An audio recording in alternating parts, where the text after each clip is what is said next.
जो कई बार वृंदावन की दिशा की तरफ मुख करके प्रणाम करता है बार बार, वो एक दिन ऐसी पदवी को प्राप्त होता है कि सर्वलोक उसको नमस्कार करते हैं।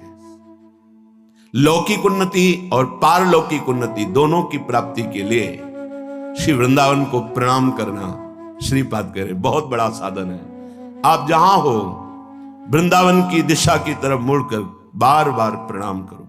कल था कि एक बार जो प्रणाम करे वो जगत बंधनी हो जाएगा। आज कह रहे हैं चाहे जिस दिशा में हो, बस वृंदावन की दिशा की तरफ मुख करो और बार बार प्रणाम करो। वृंदावन कृपा करेगा तो सर्वोन्नतमो, उत्तम से भी उत्तम आपकी उन्नति कर देगा। सच्ची मानिए, सबको यही आश्चर्य होता है कि ऐसा कैसे हो सकता है, पर जो नहीं हो सकता है वो भी हो सकता है, जो हो सकता है वो तो हो ही सकता है, जो बिल्कुल नहीं हो सकता वो भी हो सकता है। ऐसा होता है कृपा का स्वरूप।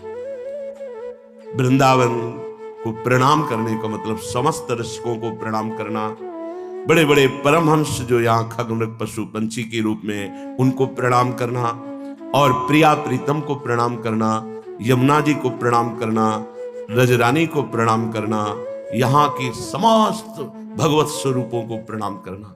वृंदावन को प्रणाम कर रहे हैं, इतना सुकृत आपको एक साथ मिल रहा है। इतने महाभागवत, इतने भगवत स्वरूप, इतनी महिमामय भूमि और प्रिया प्रीतम सबको प्रणाम पहुंच रहा है। इसलिए नमन मौलि वृंदा विपिन दिश सर्वोन्नतमो। जो अपनी उन्नति लोक परलोक की चाहता है वो वृंदावन को बार बार प्रणाम करे, ऐसा आदेश करते हैं श्रीपाद। और जो वृंदावन में रह रहे उनको तो प्रणाम करना ही है, क्योंकि हमारे प्रिया प्रीतम का परम सुख वर्धन करने वाला ये वृंदावन है। हम हृदय से और बाहर मस्तक से भी बार बार इस रज को प्रणाम करते हैं, इस धाम को प्रणाम करते हैं। कई बार प्रार्थना की है, अगर आप इस बात पर ध्यान दें तो कोई भी अपराध आपको परास्त नहीं कर पाएगा।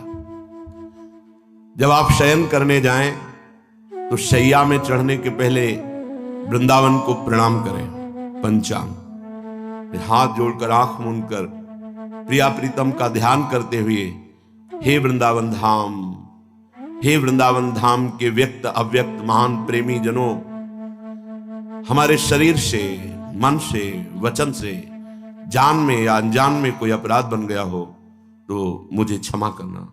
प्रभु मैं आपकी शरण में हूं, मुझे अपराधी से अपराध बनना स्वाभाविक है, हे नाथ क्षमा कीजिए। जब जगे तब पहले वृंदावन को प्रणाम करके प्रिया प्रीतम का ध्यान करते, हे प्रभु ये जीवन आपको समर्पित है। हमारी दिनचर्या, प्रत्येक क्रिया, प्रत्येक वृत्ति आपके श्री चरणों से जुड़ी हो, ऐसी मुझे सामर्थ्य देना। अपनी दिनचर्या में लग जाओ, चाहे धामवासी हो या धाम के बाहर हो। यदि आप ऐसा करते हैं तो देखना आपकी आध्यात्मिक और लौकिक कैसे उन्नति होती है। बड़ी दिव्यता है समर्पण में, आश्रय में।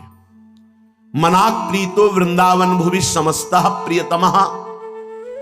जिसने वृंदावन की भूमि से प्यार कर लिया, वास्तविक जीवन वृंदावन, प्राण वृंदावन, सर्वस्व वृंदावन, सदगुरु वृंदावन। मैं जीवित नहीं रह सकता वृंदावन के बिना, ऐसा जिसके हृदय में आ गया है तो कह रहे हैं समस्त प्रियतमों का प्रीतम बन जाएगा। क्या भाव है? समस्त प्रियतमों के प्रीतम है प्रियालाल, वो प्रियालाल का प्रीतम प्यारा बन जाएगा। प्रीतम होने तो सर्वश्रेष्ठ प्यारा, वो प्रिया प्रीतम का लाडला बन जाएगा जो वृंदावन से प्यार करेगा। सुनते थे पहले कि वृंदावन पकड़ लेता है, और समझ में नहीं आता था कि कैसे पकड़ लेता है। उनकी कृपा से कुछ कुछ समझ में आने लगा है कि कैसे वृंदावन पकड़ लेता है, कि वृंदावन के बिना हमारा कोई अस्तित्व नहीं है, हम जी नहीं सकते।